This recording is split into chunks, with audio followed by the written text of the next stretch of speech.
Gloire à Dieu.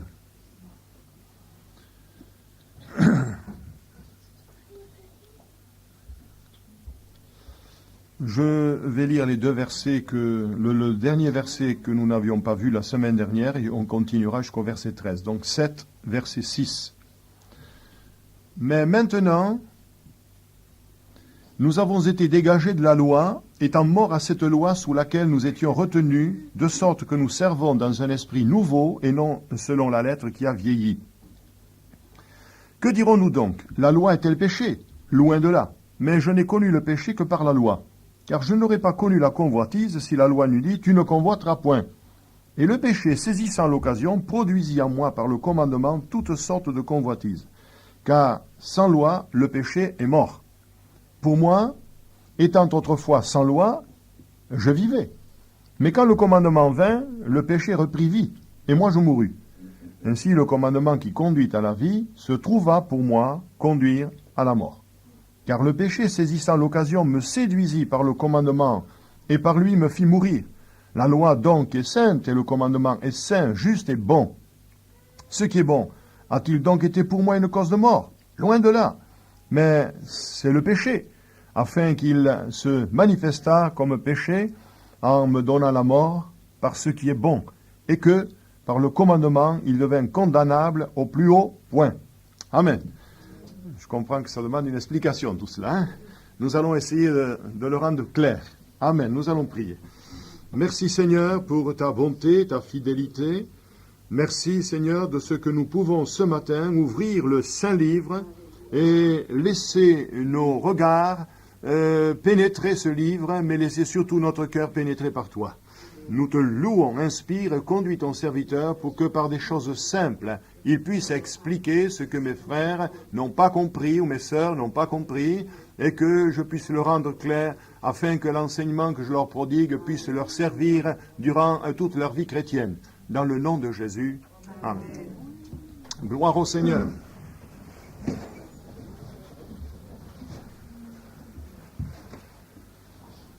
Je n'ai pas fini la semaine dernière, à savoir si je finirai ce matin. Pourtant, je ne prends que quelques versets, mais ça va vite, demi-heure. Hein.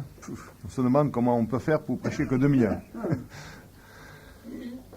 Donc, la semaine dernière, nous nous étions arrêtés à ceci, le grand dilemme, j'avais dit le problème, l'échec, de l'enfant de Dieu, c'est qu'il a saisi la vie éternelle, mais il n'est pas entré dans la vie de l'esprit. Et là, nous pourrions faire prédication sur la vie de l'esprit. Ce matin, nous continuons par ce mot qui arrive ensuite, mais maintenant.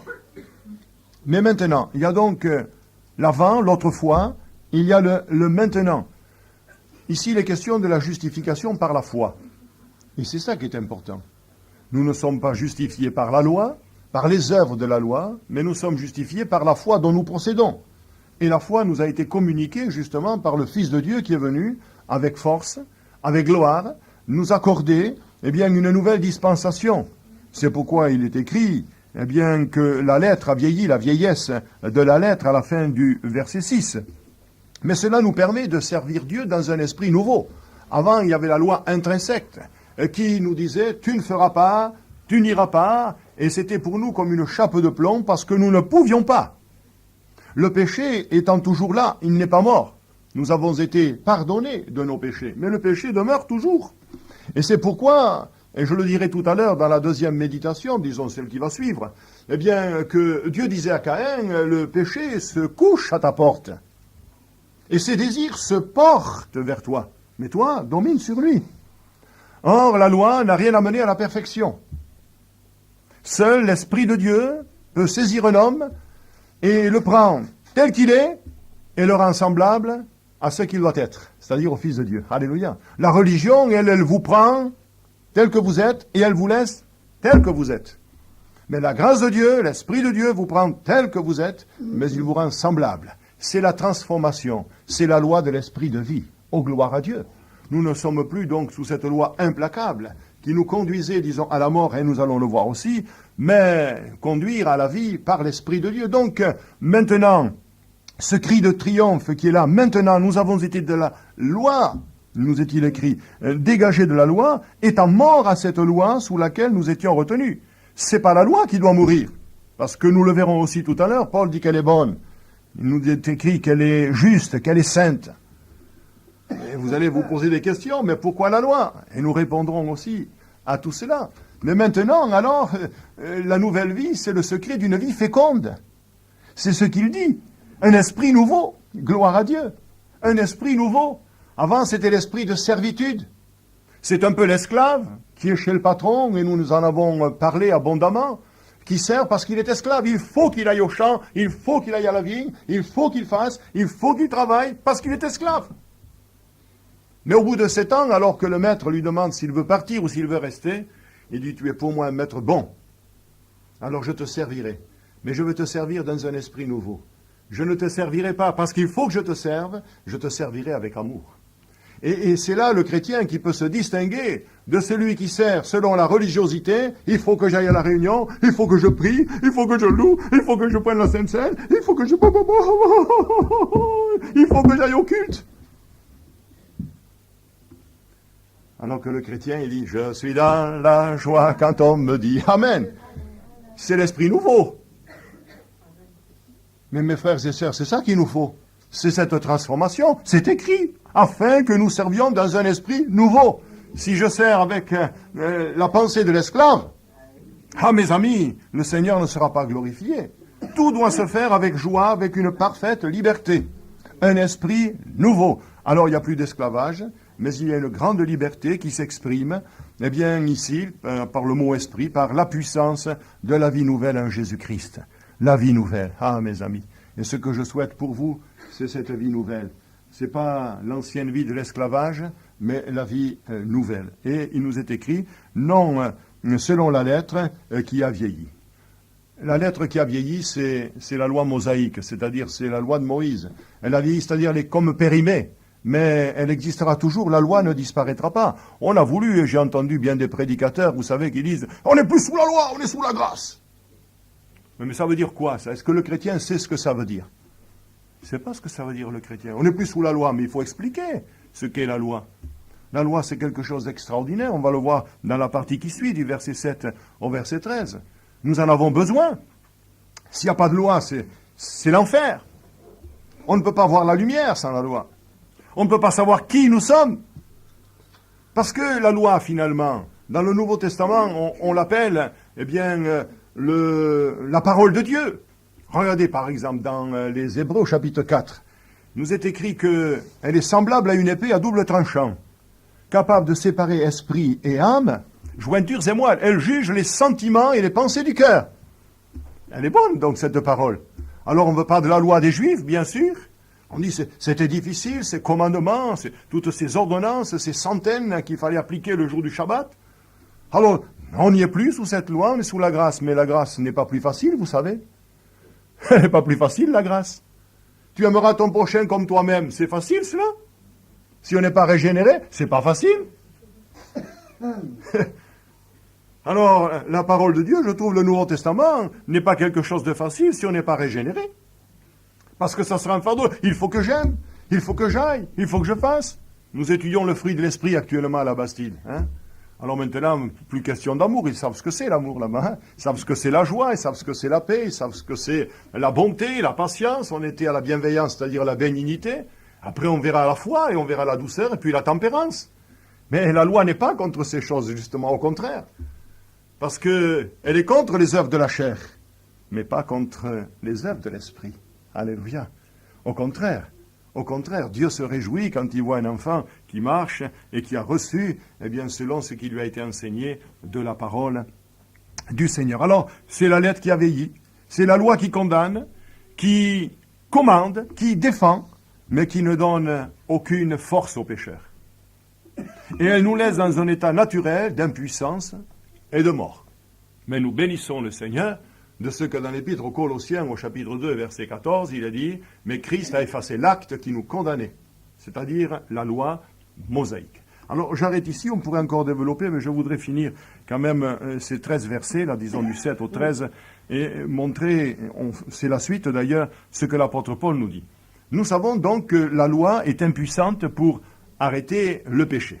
La loi est impuissante. Alors est-ce que nous devons la condamner? Mais l'apôtre Paul dit, mais loin de là. Loin de là. On ne peut pas condamner. Sans elle, nous resterions dans les ténèbres. Sans elle, nous serions dans une complète ignorance. Comment est-ce que nous nous connaissons? Mais par l'Esprit de Dieu. Plus nous avançons dans l'Esprit de Dieu, plus nous recevons de Dieu, plus nous sommes en communion, et plus nous nous sentons misérables. Ça vous est jamais arrivé de vous regarder dans la glace et dire, tu es cette femme-là, tu es cet homme-là, tu es ce jeune homme-là? Mais c'est pas possible. Tu as fait ça, tu as dit ça, mais c'est pas possible. Ça vous est jamais arrivé? Alors, il y a un problème si ça vous arrive pas. Ça doit vous arriver, et ça doit vous arriver souvent. En se contemplant, en disant, mais Seigneur, moi la vie chrétienne, c'est pas l'église. À l'église, tout le monde est bon, tout le monde il est parfait. C'est des petits anges, il manque plus que les ailes. Mais dans la nuit, dans le dehors, est-ce que nous agissons comme de véritables serviteurs et servantes de Dieu? C'est ça. Alors quand on est seul, on a le visage que Dieu voit là. C'est pas le visage qu'on montre aux autres. L'homme, la femme a 4 visages. Pas vous les détailler, je vous l'ai déjà dit. Mais il y a surtout celui que Dieu voit. Mais si on peut se regarder, il y aura toujours quelque chose. Mais si on peut se regarder quand même en disant, Seigneur, tu sais, tu as fait quelque chose de grand, moi. Amen. Ah, tu as fait quelque chose de bon, Seigneur. Hein? Tu vois ce que j'étais. Tu vois ce gros buveur que j'étais, Seigneur. Je ne bois plus maintenant. Hein? Tu vois, je fumais, hein? Je ne fume plus. Bon, c'est vrai que ma petite femme m'a... elle a mis le paquet pour que je fume plus, que je boive plus. Hein? Mais enfin, je l'ai écouté. Amen. On aura un témoignage bientôt comme ça. Hein? Hein? Depuis que le frère doit le donner, ça va venir. Amen. Et ça encouragera les autres. Gloire à Dieu. Mais je parle de ça, du tabac, de l'alcool, parce que c'est les choses qui reviennent, les plus simples. Mais il y a bien d'autres choses encore. Ah, merci Seigneur. Alléluia. Maintenant, je suis mort à cela. C'est ça la mort au péché. Mais la loi reste toujours. La loi reste toujours. Mais le péché, lui, il est sous les pieds. Gloire à Dieu. Alors, cette loi nous apporte la lumière sur ce qui est bien. Mais elle nous apporte la lumière aussi sur ce qui est mal. Je l'ai dit jeudi soir. C'est semblable à un feu rouge, la loi. Pourquoi sont faits les feux? Si j'avais le temps, je vous dirais une petite histoire qui nous ferait rire, mais ça va me prendre 3 minutes. C'est en patois, mais tout le monde ne connaît pas le patois. Alors, à la fin de la prédication, dans un quart d'heure déjà, eh bien, demandez-moi à cette petite histoire, hein, sur les feux. Alors, les feux, on sait ce que c'est. Ça sert à quoi? Il y a un feu rouge, un feu orange et un feu vert. Ou un feu vert, un feu orange, un feu rouge, c'est pareil. L'ordre importe peu. Mais nous savons qu'avant que le feu rouge arrive, le feu orange est là. Parfois il clignote, parfois il clignote pas. Même j'ai vu à Couisa que le feu vert, il clignote maintenant aussi. Il y a des changements. Il y a peut-être un problème là. Hein. Bon. Le feu rouge me dit, attention, il faut que tu t'arrêtes, il y a un danger. Parce que de l'autre côté, il est passé au vert. Et si toi tu passes, vous risquez de vous embrasser. Bien sûr, les tauliers de la région auront du succès, travailleront, mais toi, tu risques d'avoir un accident corporel, accident mécanique, c'est sûr. Mais si ce n'est qu'un accident mécanique, c'est pas grand-chose. Mais tu peux tuer quelqu'un. Tu peux renverser un piéton, etc., etc. Donc, la loi, le feu rouge me dit, stop, n'avance pas. Mais moi, parce que je suis écervelé, parce que je suis pressé, parce que j'emmène ma femme qui doit accoucher, il est 1h du matin, il n'y a personne, on brûle un feu à Luxeuil, 2 feux à Luxeuil, un à Lure, tous les feux rouges, et passé avec la 504 Peugeot, je sais pas qui c'est ce gars, mais alors, ça pressait, hein, une femme se tordait de douleur, mais les feux rouges... Et on arrive là-bas, il n'y a même pas de sonnette à cette clinique. Enfin, on l'a trouvé, entre 2 barreaux, caché, incroyable. Alors, c'est de la folie. Je me dirais, c'était urgent. Il ne manquait plus que la sirène sur la voiture, c'est vrai. Mais, s'il y avait eu un gendarme, j'aurais pu lui dire, regardez à côté ce qui se passe, monsieur, vous avez fait une infraction. Vous avez la chance qu'il n'y ait personne qui traverse. Vous avez tout compris. Le feu rouge est impuissant à m'arrêter. Il me dit, danger. Mais moi, je continue. Eh bien, c'est pareil. La loi me dit, tu ne voleras pas. Tu ne tueras pas. Tu ne convoiteras pas. Mais parce que moi, le péché est à l'intérieur, eh bien, je dis la loi, tu me l'as dit. D'ailleurs, mes frères et sœurs, quand nous étions dans le catholicisme, est-ce que, quand vous avez passé, certains ne l'ont pas fait ici, mais moi j'ai fait la communion solennelle. Et la communion privée, monsieur le curé, avec ses Dominus vobiscum et co spiritu tuo, nous a enseigné les 10 commandements. Vrai ou pas vrai? Et on les a récités. Mais qu'est-ce qu'on en avait à faire après tout? On les a récités. Ah oui, on était empreints de la loi. Mais on n'avait rien à faire. On passait outre. Et on les a tous piétinés. Les 10. Et s'il y en avait 11, les 11. Et s'il y en avait 12, les 12. Vous comprenez? Donc, elle est là pour nous montrer le bien et le mal. Mais nous passons à travers. Et il est dit ici, car je n'aurais pas connu la convoitise si la loi n'eût dit tu ne convoiteras point. C'est quelque chose de formidable, mais la loi ne concerne pas les actions simplement, mais surtout ce qui est à l'intérieur, au fond du cœur, les pensées les plus secrètes. C'est pourquoi tout à l'heure j'ai cité ce texte d'Hippocrate, que la parole de Dieu est comme une épée qui fouille et qui dévoile les pensées les plus secrètes du cœur. Elle pénètre au fond. Aucun homme ne peut le faire, sauf Jésus-Christ, par l'Esprit de Dieu, qui n'avait pas besoin qu'on lui dise quoi que ce soit de quelqu'un, il savait ce qu'il y avait dans le cœur de l'homme. Voyez-vous? Mais la parole de Dieu juge les pensées les plus secrètes du cœur. C'est l'épée à double tranchant. Alors nous devons prêcher la parole de Dieu. Et nous devons la prêcher dans toute sa véracité, toute sa force, afin que l'homme de Dieu soit accompli, selon les desseins que le Père avait déjà formulés d'avance de toute éternité. Alléluia. Paul personnifie ici, au verset 8e, le péché. Et le péché, saisissant l'occasion, produisit en moi, par le commandement, toutes sortes de convoitises. Paul personnifie ici le péché. C'est comme le malfaiteur, vous savez, qui est là et qui guette le moment où il va sauter sur sa proie, où il va faire un mauvais coup. Peut-être tordre le cou, peut-être tuer quelqu'un, il est là. Eh bien, le péché, c'est pareil. Il est là. J'ai cité tout à l'heure, volontairement, ce texte de la Genèse, dans les premiers chapitres, chapitre 2 certainement, ou chapitre 3. Mais Caïn venait de tuer son frère. Et il essayait de se disculper. Mais Dieu lui dit, mais le péché se couche à ta porte, c'est-à-dire que dès le matin que tu sors, il est là, il t'attend. Il t'attend pour cheminer avec toi dans la journée. Il se couche à ta porte. Puis il va se dresser, il va se mettre dans tes bottes, il va se mettre dans tes poches, et tu vas l'emmener avec toi. C'est une image, bien sûr. Mais ses désirs se portent vers toi. Il ne se portera pas vers le chat, vers la chatte, quoiqu'il y a des animaux qui peuvent être possédés. On l'a vu avec les cochons. Ça peut arriver. Mais enfin, c'est une autre histoire. Mais le péché n'intéresse pas les animaux. Il intéresse l'être humain parce que le diable est en révolte contre l'humanité. Il est en révolte contre ce que Dieu a fait, Adam et Ève. Il est en révolte depuis toujours. Et il veut que... Il ne vous empêchera pas d'aller au ciel ni en enfer, le Seigneur. Le diable. Il ne vous empêchera pas. Ça ne lui fait rien que vous alliez au ciel ou en enfer. Ce qui le gêne, c'est que l'on annonce l'évangile et que par votre témoignage, des milliers viennent. Ça le gêne. Mais que vous allez en enfer, ça ne le gêne pas. Vous serez avec lui. Et que vous allez au ciel, c'est pas grave. Il en perd un. Mais si vous en gagnez 1000, vous comprenez? Alors il veut vous arrêter dans votre travail. Il veut vous arrêter dans votre lutte. Il veut vous arrêter. Il ne faut pas que vous priez. Il ne faut pas que vous travailliez pour Dieu. Alors là, il vous laisse tranquille. Pensons-y à cela. Le malfaiteur, il est là. Et il guette le moment où il pourra vous arrêter. Mais sans la loi, nous est-il écrit, le péché est mort. Et forcément. Sans la loi, le péché est mort. Pas de loi, pas de désobéissance. S'il y a un sens interdit, si on voit quand même les gens qui tranquillement en vélo, là, ouais. Mais alors, tranquille, ils sifflent presque, ils sont en sens interdit, ils sont carrément en train de brader la loi, de braver la loi, mais comme si rien n'était, ils sourient encore. S'il n'y a pas de sens interdit, je peux l'apprendre moi aussi. Vous comprenez? Si dans la loi des hommes, il n'y a pas écrit que c'est interdit de voler, ben moi je vais aller chez mon voisin, quand les pommes sont mûres, je vais faire mon marché. Quand les fraises sont bien mûres. Puisqu'il n'y a pas de loi, ben je peux les ramasser. Je dirais merci encore aux gars. Vos fraises, elles étaient bonnes. Il n'y a pas de loi. Alors je peux voler, je peux faire les 400 coups. Mais il y a une loi.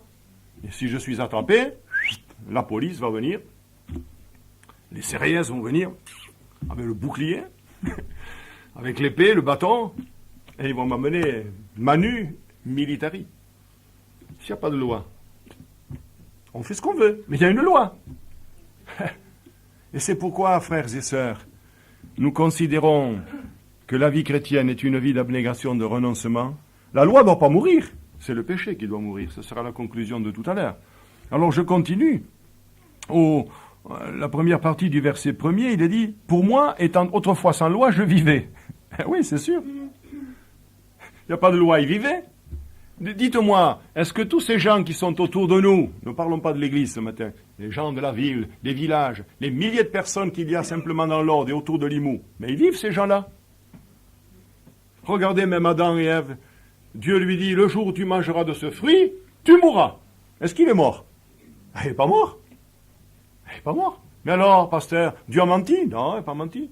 Mais spirituellement, il était mort parce que Dieu a retiré son esprit. Ah! Et tous ces gens qui sont dans le monde, ils vivent, ne leur dites pas qu'ils sont morts. Vous risquez de prendre un coup de poing sur la figure. Ils vivent. Ils vont dire, ah, mais si je vis, si vous aviez vu le réveillon qu'on a fait, ah, on était des joyeuderies. Ah, on a sauté, on s'est amusé, on a vécu, on va vivre encore. On vit. Non, tu vis pas. Parce que la parole de Dieu me dit, vous étiez morts par vos offenses et par vos péchés. Et la femme qui vit dans les plaisirs est morte, quoique vivante, dit le Seigneur. Alors il vivait, l'apôtre Paul, il se souciait de rien. Certains me citeront 2 textes qui sont dans le Nouveau Testament, mais ça c'est après. Quand il dirait qu'il était à cheval sous la loi, c'est après ça. C'est quand il a rencontré le Seigneur. De toute façon, même s'il appliquait d'une certaine manière, il était loin de l'esprit de la loi. Il était loin. Mais ça m'étonnerait qu'il était à cheval sur cette loi. Vous savez pourquoi? Parce qu'il dit j'étais un blasphémateur. Alors il n'était pas à cheval. J'étais un homme violent. C'était un casseur. Alors il ne faut pas dire qu'il était à cheval sur la loi. Vous comprenez? Mais il dit je vivais, bien sûr, sans loi. Je vivais. Mais quand le commandement vint, le péché reprit vie et je mourus. Ah oui. Ah, maintenant qu'il a observé de plus près la parole de Dieu. Ah. Quand Jésus lui a dit, je suis Jésus que tu persécutes, ah, tout à coup, il a vu que c'était un renégat. Tout à coup, il s'est aperçu que c'était un meurtrier. Et alors, il est mort au péché à ce moment-là. Le péché n'avait plus de pouvoir sur lui, car cet homme a rapidement été mis sur pied, et il a fait l'expérience d'une nouvelle naissance extraordinaire. Nous aimerions avoir fait celle-là, mais son expérience est presque unique. Alléluia. Alors nous aussi, nous récitions, je l'ai dit, nous récitions les commandements. Mais Paul était dans l'ignorance. Il le dit, j'étais dans l'ignorance. Et Dieu ne tient pas compte des temps d'ignorance, mais il a fixé un jour où tout homme en tout lieu devrait se repentir. C'est dans les Actes 17-30, cela.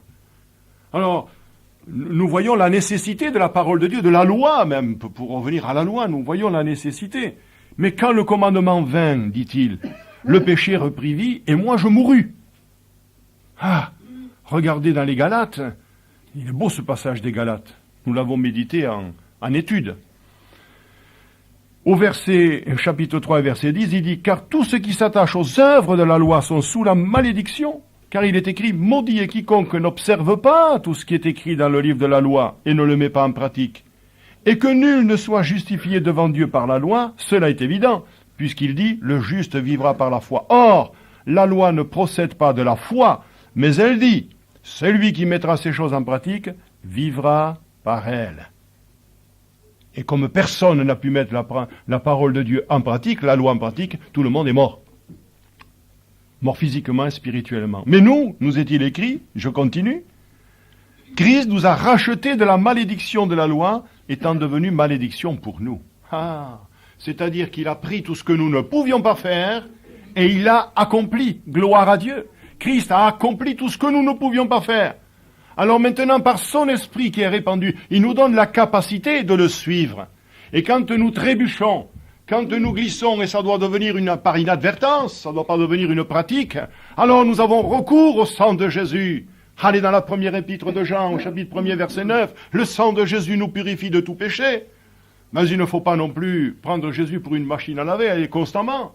Mais la nouvelle naissance est quelque chose, voilà pourquoi nous devons introduire dans l'Église des gens qui sont nés d'eau et d'esprit, des gens qui sont déjà transformés par l'Écriture, qui ont pleuré sur leurs péchés.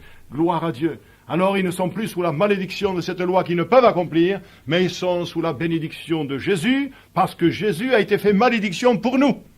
Et il a tout accompli, ce que nous ne pouvions pas faire. Et au verset 12, il dira, eh bien, mais la loi est sainte. Il dit, la loi est sainte, pourquoi? Il le dit aux adversaires, parce qu'ils ont dit, mais cet homme-là, il est en train de détruire tout.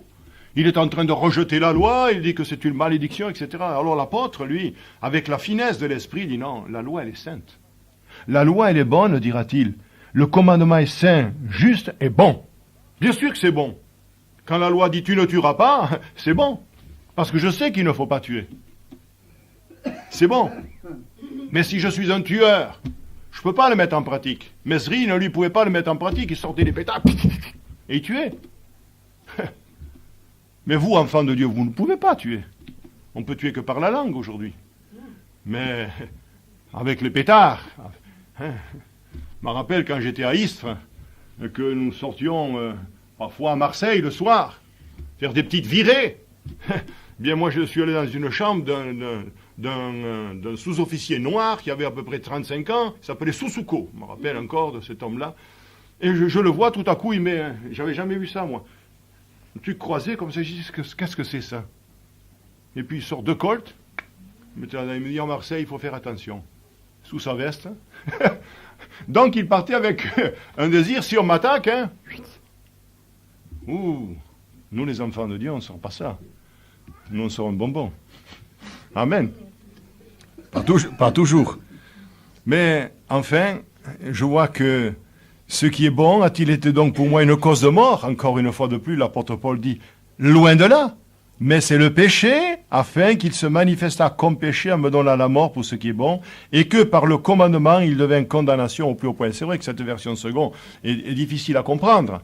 La version courante peut-être serait plus facile, plus accessible, mais j'ai essayé de vous faire comprendre que la loi est bonne, on ne peut pas la mettre en pratique, c'est un feu rouge, le péché c'est comme un malfaiteur qui saisit l'occasion, mais ici, au verset 13, nous voyons que ce n'est pas la loi qui doit mourir, c'est le péché.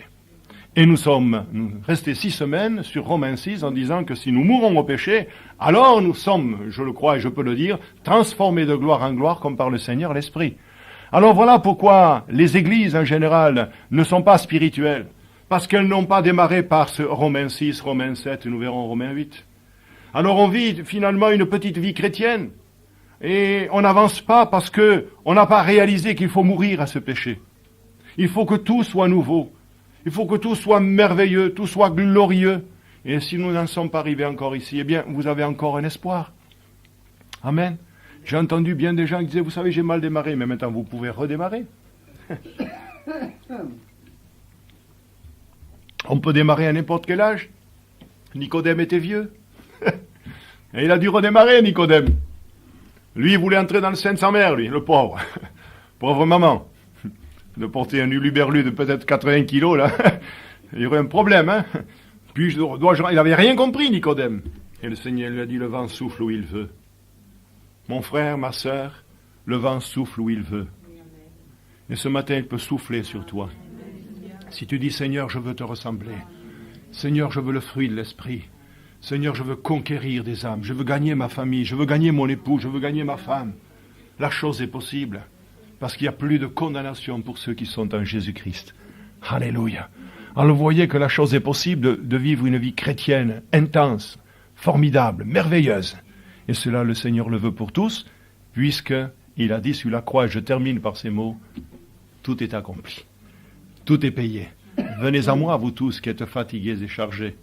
Ça, c'est pas pour les chrétiens, mais il y a des chrétiens qui le sont encore, malheureusement, chargés, fatigués. Hein. Eh bien, venez quand même à lui. Quoi qu'il ait dit, déchargez-vous sur lui de tous vos fardeaux, mais si vous ne l'avez pas saisi, venez si vous êtes fatigué. Venez si vous êtes encore chargé. Si vous ne vous avez pas dégagé de certains fardeaux, venez à lui. Soyez transformés. Et vivez pour lui plaire. Vivons pour lui plaire. Vivons dans la véritable fraternité. La fraternité des fils et des filles de Jésus, qu'il aime et qu'il adore. Que le Seigneur vous bénisse tous. Amen. Notre bon Père Céleste, grand est ton amour. Bonne est ta parole. Aussi je veux louer l'Éternel pour cette patience qu'il a eue envers nous, pour sa grâce, pour sa miséricorde, pour le travail mystérieux, caché, mais puissant du Saint-Esprit, qui est le seul capable de nettoyer le cœur qui seul est capable de nous donner les sentiments de Christ. Car toi-même, le Fils de Dieu, tu as dit, il prendra de ce qui est à moi et il vous le communiquera. Alors, Père Saint, nous te rendons grâce d'avoir envoyé ton Esprit. Nous te rendons grâce de l'avoir reçu et de pouvoir manifester en son temps, et nous le désirons à chaque instant, la grâce de Dieu intervenant dans un cœur pécheur pour qu'il soit transformé de gloire en gloire comme par le Seigneur l'Esprit. Je te loue parce que je voudrais dire comme le psalmiste,